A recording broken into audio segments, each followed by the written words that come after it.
Thanks, Joe. Hi, everybody. Oh, that was a bit rubbish. Thanks. It's the first time I've preached in ages. Sorry about that. Or maybe that's good for you, I don't know. As some of you will know, I had an operation, so I've been recovering from that, and you guys have been very, very kind and encouraging and supportive in many ways, and I'm very grateful to that. And I'm feeling pretty well. I have a big scar down here. I won't show you, no, it's fine. But I'm generally doing pretty well and very grateful for your love, your care, your prayers and your support. I'm glad to be getting back in the saddle or the pulpit or whatever we call this thing. We started last week a new series just for the summer called Multiply Faith. And Claire shared the story of Ruth, and I'm really jealous that Claire got to share that story because it's a wonderful story. It's a story, Ruth, if you missed it, you need to check it out. It's on YouTube.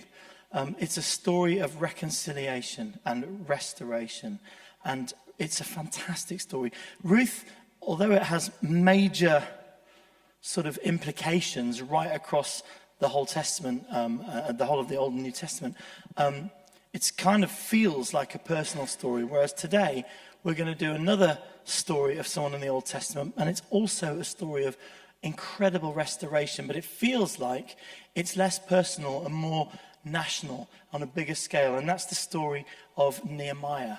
The book of Nehemiah is found in the Old Testament, and it's a short, we're not going to read it all, it's a short book, it's 13 chapters long. This is going to be a 2-week series, so what I'm going to read some of it today, and what I suggest you do is go home and read it this week and come back fully prepped to be tested next Sunday. No, I don't mean that. But or another thing, if you don't fancy reading, you could do, actually last week Claire showed us the whole of the Bible Project. They do these overviews, and you could look up the Nehemiah. It's actually Ezra and Nehemiah together, and you could watch that. We're not going to do that yet. We're not going to do that this morning. We are going to read the first chapter. So if you've got Nehemiah, if you've got a Bible, or if you've got the Bible on your phone, and then it'd be great to turn that up. It's in the Old Testament. If you're on the phone, the best way to do it is to go to the search engine and type N-E-H, Nehemiah. And I've just realized I didn't prepare, so I'm just finding it as well. Just by way of a context and a bit of an overview, this is a little bit simplistic, but I found this on the internet. This is a timeline of the whole Bible. You don't need to get into the details, but just to say, if you think about the whole Bible in these 4 chunks, with Jesus being the 4th on the New Testament, you can kind of there's many ways of doing this, but you can broadly divide the Old Testament into 3 sections. There's Abraham to David and all of the stuff of God's covenant with his people, and them going all through the wilderness and then making it to Jerusalem and coming into an incredible place in Jerusalem, led by David, but then it kind of didn't go right, and then we get into the exile bit, and then there's the 3rd section with the exile and back to Messiah, and this is where we're landing today.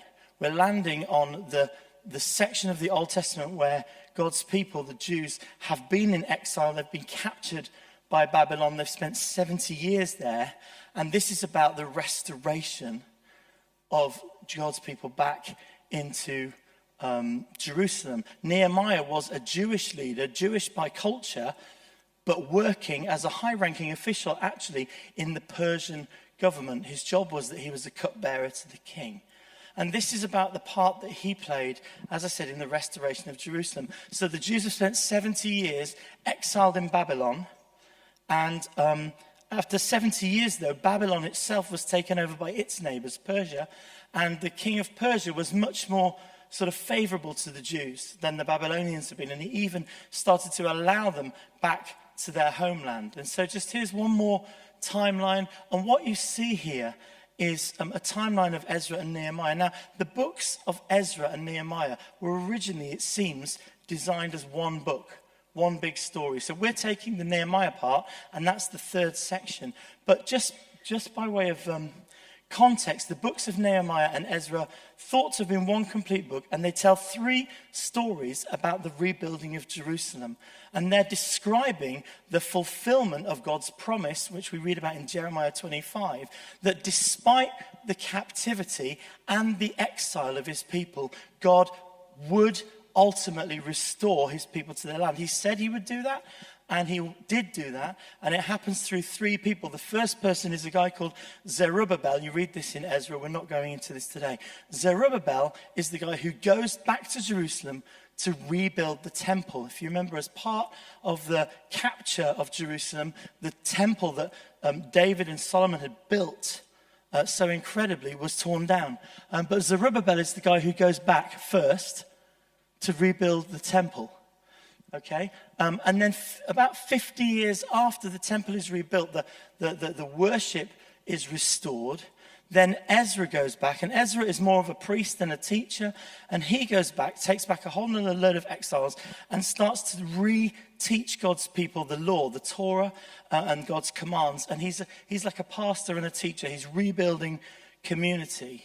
And he's encouraging God's people again back to this place of faithfulness to God through worship and through the law, the keeping of the law. And then soon after Ezra, hot on his heels, just 12 years later, this is when we come to the story of Nehemiah.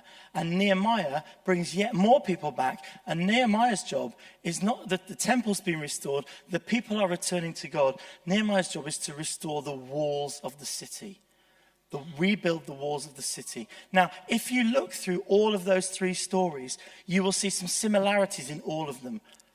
You'll see that each of the leaders are sent by the king of Persia at the time to go back to Jerusalem to help the remnant, the few people that are left in Jerusalem, God's people. You see that each of them, as they are doing that, encounters opposition from those who are living in the land and around Jerusalem, and those who are not practicing Israel's laws and customs, and those who are against the restoration project. And there's this tension throughout the whole of Ezra and Nehemiah. And it's a tension between, on the one side, you've got God's people needing to settle safely back into a land that was originally designated for them, and ultimately building walls to keep them safe. But those walls also keep others out. And the tension is between that idea and the biblical idea that God wants a city without walls ultimately. That God's kingdom is expanding, and this nation who God chose to be his covenant people also had a role to bless, to be a blessing, and to bring his kingdom actually in the whole of the world. There are biblical examples. We heard about one last week from Claire, where God's people actually do end up intermarrying with people from other nations. We heard about Ruth and Boaz. And so that tension is present throughout these books. I'm not getting into that. I'm just flagging it up. But it's not really resolved in Ezra or Nehemiah. It's only really resolved in the much bigger narrative of the Bible. But despite that, Nehemiah is a fantastic book, and there's loads to learn from. And if you want to know more about that stuff, you can look up the Bible Project.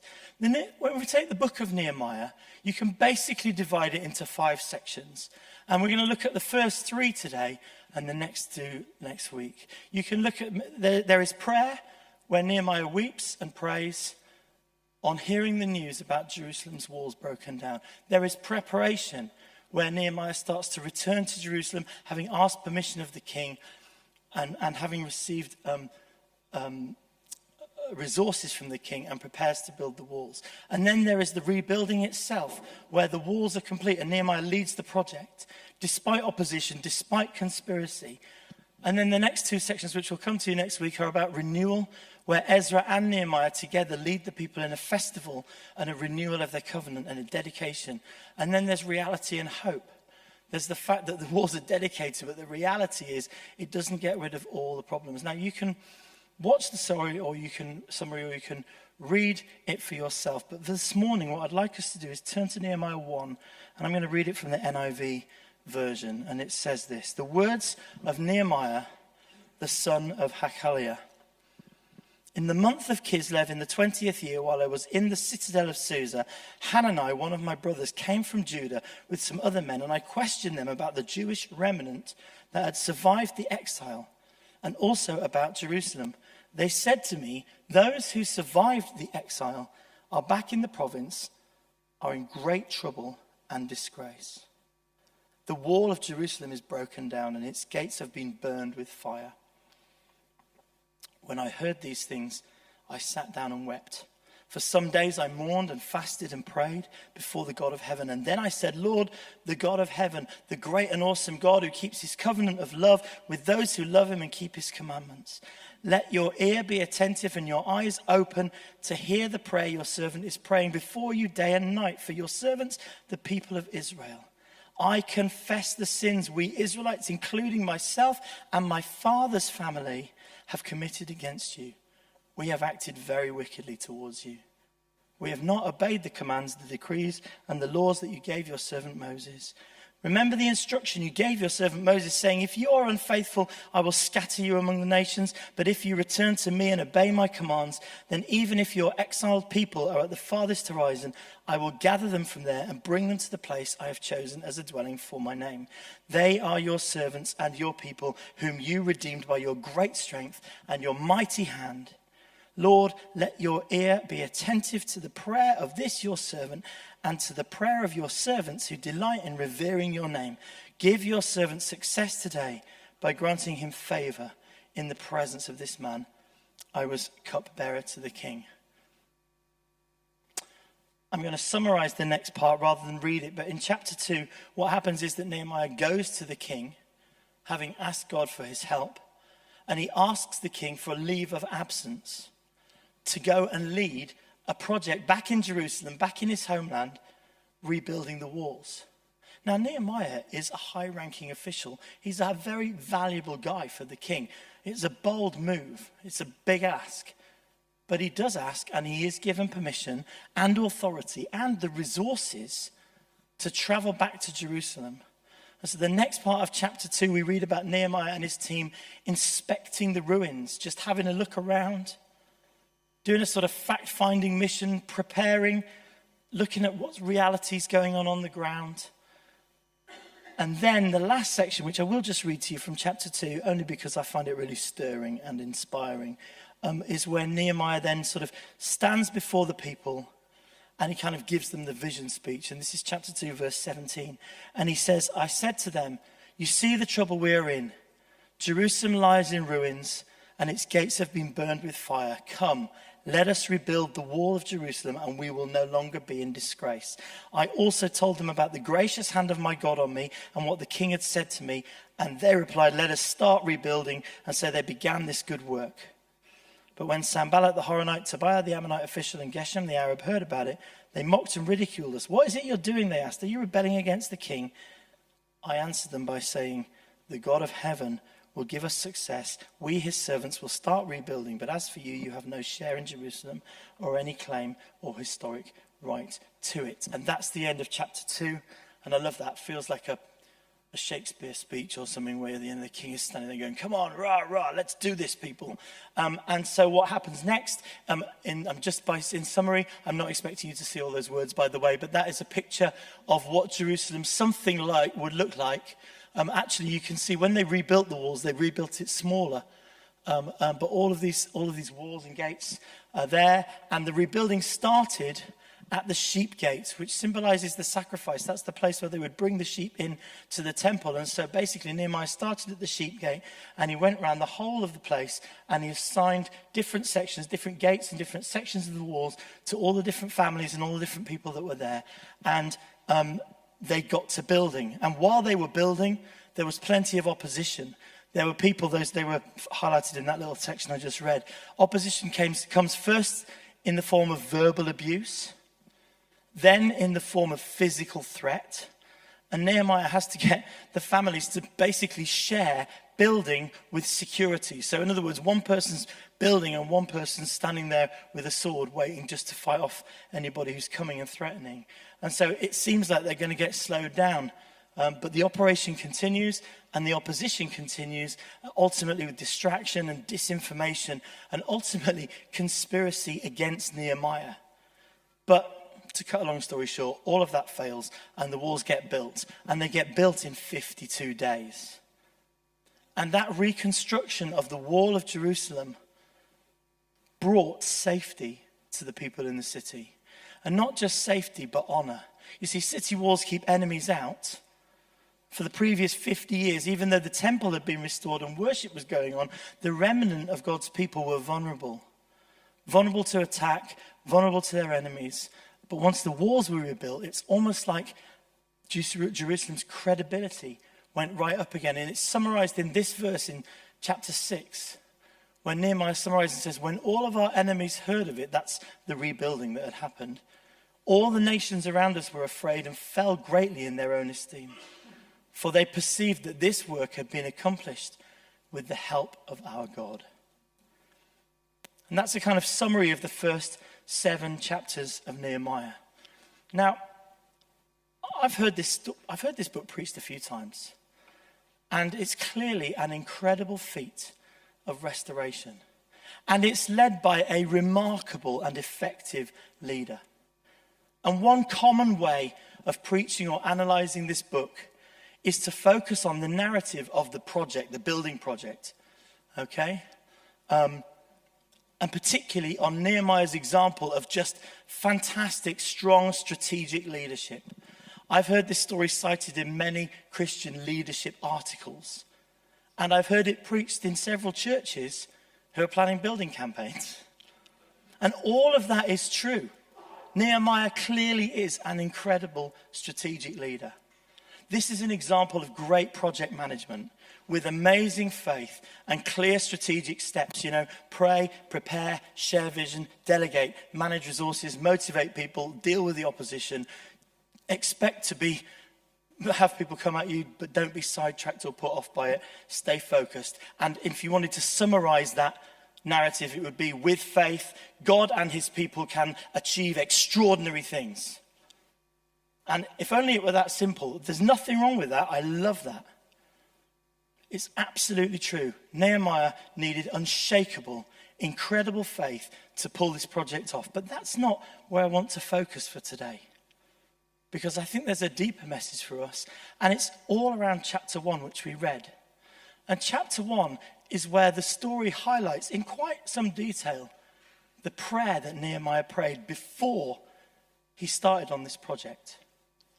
You see, before Nehemiah even went to ask for the king for permission, before he traveled to Jerusalem, before he began to get the resources together, before he formulated any kind of a plan, Nehemiah took the time to fast and pray. If only before every project I embark on, I took the time to fast and pray. It's not easy to do. Well, for some maybe it is for you. It's not for me. What kind of prayers do we pray? When do we pray? That little word, pray, it means such a lot. And it carries, for some of us, a lot of baggage, a lot of connotations, boring prayer meetings. What, we got to pray again? What, I got to talk to God again? Why can't I just get on with things? But on the other hand, it also unlocks so much. It's a little word. We did a whole course on this with Pete Gregg it was before lockdown, wasn't it? Prayer unlocks projects and kingdoms. And so before embarking on any kind of project, there's this major strategic faith step, and that's to pray. I think faith and strategy do go absolutely hand in hand, but also so do faith and prayer. And it's almost invisible. And it's very easy to overlook that little part of verse 4 where Nehemiah says, when I heard these things, I sat down and wept, and for some days I mourned and fasted and prayed before the God of heaven. See, this man, clearly a man of immense faith, but instead of focusing on a strategic plan, let's look at what he did before that, his prayer and his preparation. And the way I want to do that for the rest of this talk is just to look back over chapter 1 and just pick out how it was exactly that Nehemiah prayed. You see, I think there are 6 things that Nehemiah did that we can read about in chapter 1, about how he prayed. And there's stuff to learn from. And the first one is that he engaged his emotions. He says, I sat down and wept. For some days I mourned and fasted and prayed before the God of heaven. I love this about Nehemiah. He's not afraid to express the deep, deep sadness, loss, pain and grief that he is feeling. when he hears that his home city is a wreck. It says he sat before God and he wept. And it wasn't just for 5 minutes. It was for days. For some days. Have you ever spent some days crying? Weeping?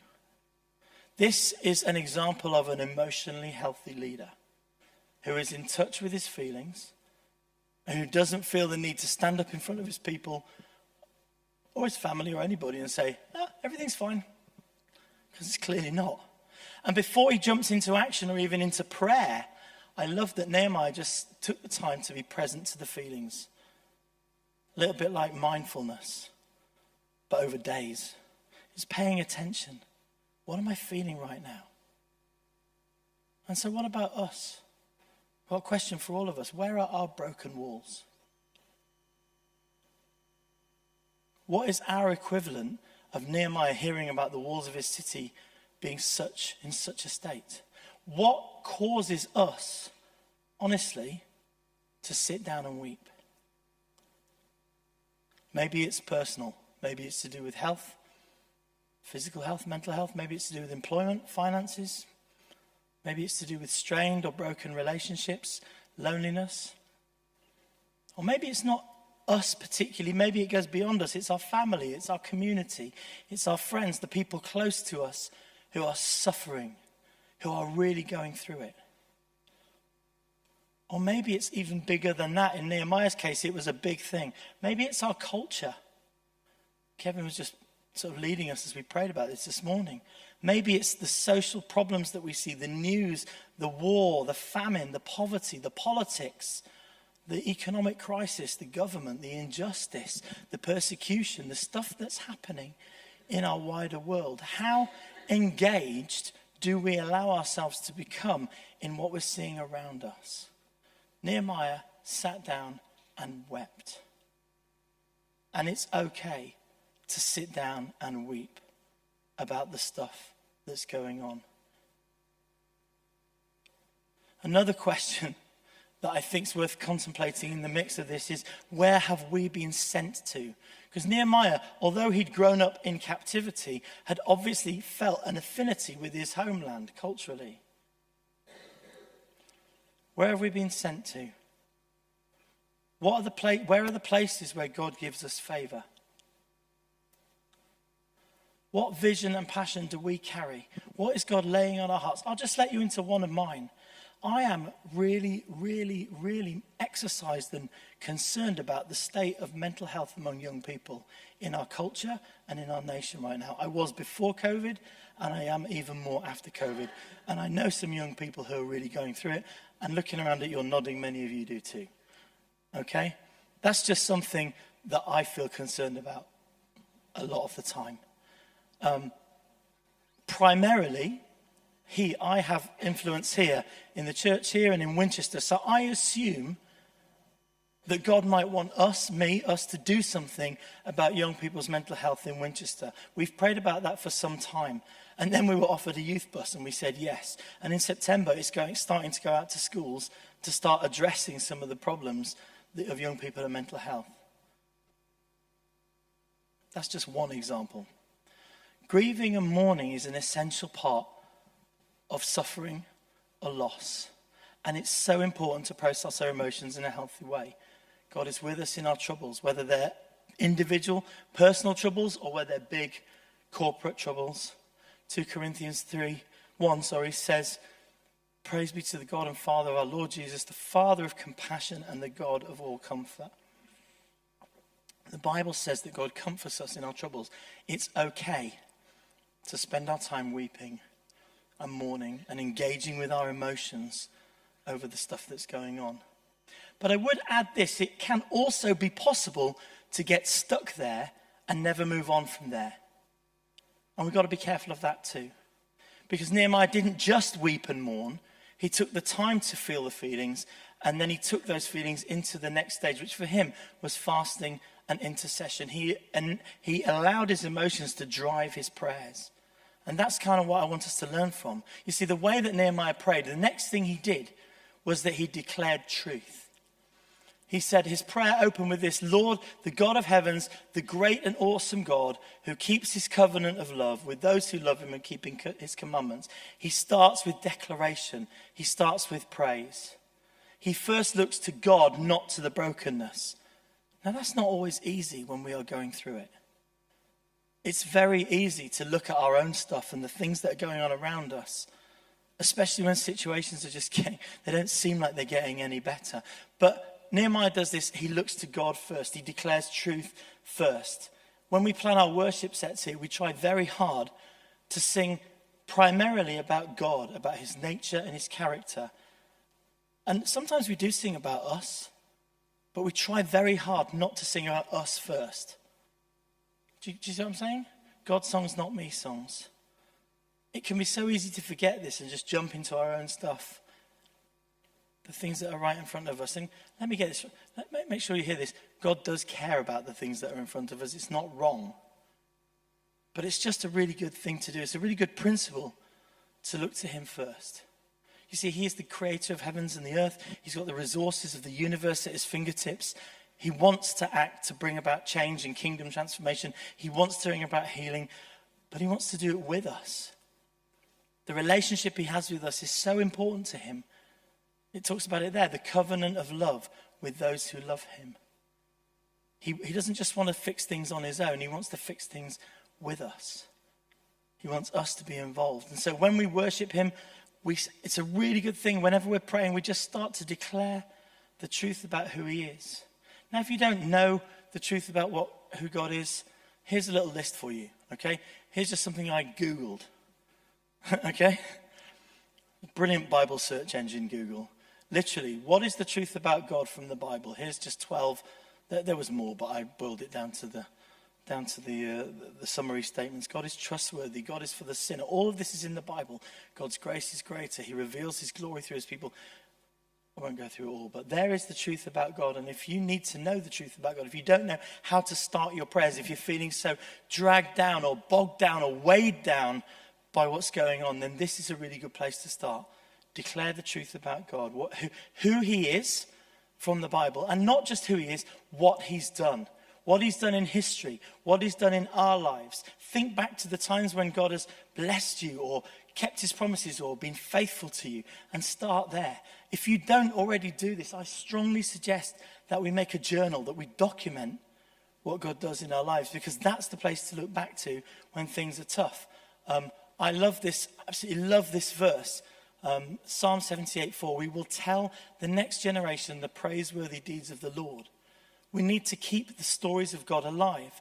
It's one of the things, I'll just let you into a little secret. In our family, we've never been that good at trying to read the Bible together. We kind of tried, but it hasn't really ever really consistently worked out. But one thing that we have been faithful at doing, and I'm going to honor Joe, Joe's the one who's done this mainly, not me, is telling the stories of God. It's telling our kids what God's been doing. It's telling the stories of what God's done in our lives and in other people's lives around. And I think that's so important that we declare the truth about who God is from the Bible, and also that we tell the truth, declare the truth about what God has done. The third way that Nehemiah prays is that he intercedes day and night. His prayer is, God, let your ear be attentive and your eyes open to hear the prayers your servant is praying before you, day and night, for your servants, the people of Israel. This is not just a once-only deal. This is persistent prayer. This is a regular thing. This is a season of prayer and fasting. Nehemiah is boldly asking God to look and listen and hear the prayers. And it's not for himself. It's not for me. He says, it's for your servants, your people. And that word interceding, intercession we talk about, interceding means to act or to interpose on behalf of someone who's in difficulty or trouble, to speak for them. You might intercede with a governor for a condemned man. Nehemiah is not pleading, he is inviting God to spend time with him and to take his request seriously and saying, look, God, help us with this. Please come and help us with this. It's a bit like the role of the priest in the Old Testament temple, bringing the prayers of the people to God. In the Old Testament temple, they would burn incense day and night on the altar in front of the Holy of Holies to symbolize the prayers of the people. This is the prayers of the saints. But we don't just believe in a few priests, we believe in the priesthood of all believers. We can all do this. We can all intercede. We can all bring the cares and the concerns and the needs and the requests of others who are in need before God. That's what he calls us to do. It's not just presenting a list, by the way. Intercession doesn't just mean coming with your list. I mean, if my kids came to me with a list of needs as a father, how would I react to that, I wonder? I mean, I am going to meet their needs. But as a father, I want relationship with them. So when they just come and say, right, I like this. Please can you sort this out? Please you do this. My reaction is usually not the best. Okay, let's sit down. Let's talk about that. Why do you need that? Let's think about that. Let's take some time. Let's have a relationship. My role as a father is to meet their needs. I understand that. But I'm more interested in spending time with them and understanding what's in their hearts and helping them grow than I am in just providing everything that they need in a sort of cold-hearted, soulless way. Do you get what I'm saying? And so before he's taken one step towards Jerusalem, Nehemiah sat day and night in the Lord's presence, talking to him about what he needs. Philippians 4, one of my favorite verses. Don't be anxious about anything, but in every situation, by prayer and petition and with thanksgiving, present your requests to God. There is no, I don't know who said this, but it's a fairly common quote. There is no great movement of God that ever occurred that didn't begin with an extraordinary outpouring of prayer. And if we want God to do stuff, then we need to take the time to pray. We currently have 2 prayer groups that meet consistently every month, have done for many months. One's around justice, one's around global mission. They're consistent and they're faithful, and I know that God answers their prayers. And if you want to join them, let us know. We can help you connect up. We're looking also to develop a more general rhythm of prayer. From September, I'll talk about that a bit later. The next thing that Nehemiah does is he confesses his sin. I confess the sins that we Israelites, including myself and my father's family, have committed against you. We have acted very wickedly. We've not obeyed the commands, the decrees, and the laws that you gave your servant Moses. Before he even presents his actual requests, Nehemiah does this remarkably honest thing. He confesses sin. And he doesn't just confess other people's sin. He owns it himself. I've done this wrong. We've messed up. My family have messed up. My generation has messed up. My father's family and everybody else as well. He stands in the gap where others might not be able to. And on behalf of the whole nation, Nehemiah repents. He says, this is how it is. We have so messed up here. He's very clear. He's very honest. He's very humble. I love that. He doesn't mess around, doesn't try to hide things, doesn't try to avoid the issue, doesn't fudge it. He just says it like it is. I messed up and I'm sorry. We messed up and we're sorry. And it takes character to do that. There's nothing worse, you know this, there's nothing worse than somebody who refuses to admit that they were wrong or just makes excuses or doesn't really own their stuff. It just breaks down trust and it ruins relationships. But genuine, humble confession restores relationships, and God is all about restoring relationship. In fact, he says in 2 Chronicles, if my people who are called will humble themselves and pray, then I will hear from heaven. Nehemiah reminds God of his word. I love this. He says, remember the instruction you gave to your servant Moses, saying, if you're unfaithful, I'll scatter you among the nations. But if you return to me and obey my commands, then even if you're exiled people at the farthest horizon, I will gather them from there and bring them to the place I've chosen as a dwelling for my name. God, you said this. This is what you said to us. I'm just reminding you. I do a lot of that in my prayers. I remind God of what he said.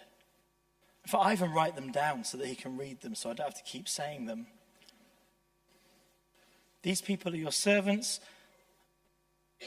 please come and do what you said you would do. You said you would scatter us when we messed up. We did mess up. We're sorry. But you also said you would gather us back together if we could return to you. And that's what we're trying to do.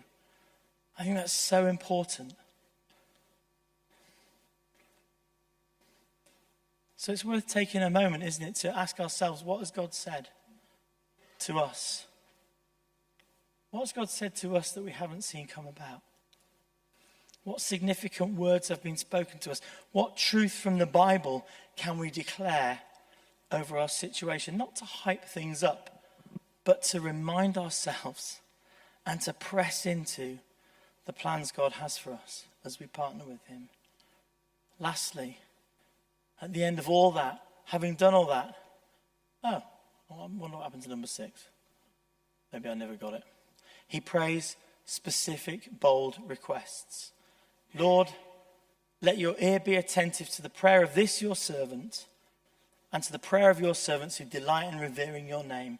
And Nehemiah's very specific prayer is about his meeting that he's got with the king. He says, give your servant success today by granting him favor in the presence of this man. The man's the king.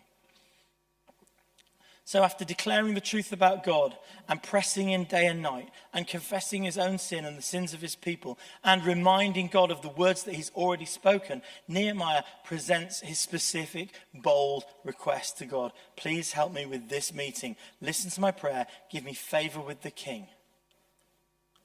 This was a targeted and specific prayer. It wasn't, oh, God bless me. Oh, God, help me. I mean, there's nothing wrong with those prayers. Sometimes that's what we can pray. But in this case, it was targeted. It was specific. He needed the king's permission. He needed the king's resources. And so he channeled all his prayers into this meeting he's got. I love that he wasn't afraid to ask God for specific things. And you know, whether we're praying for ourselves or whether we're in our own personal situations or whether we're praying, interceding on behalf of groups or cities or regions or nations, praying in faith looks like taking time to make sure we're engaging with God on a heart level. And praying by engaging our emotions, declaring truth, and sticking at it and confessing our sin and reminding God and ourselves of the words he's already spoken. Now, this isn't an instruction to you all. This is an invitation. I don't know about you. I personally want to have the kind of faith that Nehemiah had. I want to see walls rebuilt and massive projects undertaken. I want to see that bus out on the streets and in schools every day. I want to see our compassion ministry continuing to grow and thrive. I want to see our church continuing to fill up and start sending other churches and sites and places out because I think that God is doing something and I want to be part of it. In order to achieve all the incredible things that I think God is calling us to, for me, the first part is to respond to the invitation to dig in and pray. For myself, for the church, for the city, for the nation. And as leaders of the church, we met recently to try and discern what God was saying for the next season. And we sensed him inviting us into a rhythm of prayer, a more consistent, more constant rhythm of prayer. We're going to be launching this in the autumn. You don't have to know the details now, we'll tell you in September. But we're going to be kicking off with a week of prayer in mid-September. And then each month we're going to take a day to pray together where everybody's invited. You can join us on Zoom in the morning or at lunchtime or in person in the evening. And we're going to gather and we're going to pray. We've already seen God do some amazing things in response to specific and persistent prayer. We have this youth bus and it's on the road. We have a new assistant pastor coming in September to lead our kids and youth ministries. We have incredible external funding for our compassion projects and we have a new carpet. Okay? We sensed that God wants to do even more than that. Much more. And that first he's inviting us to pull in closer and to spend time and to increase our faith by learning from a leader who knew how to pray. Why don't we stand together?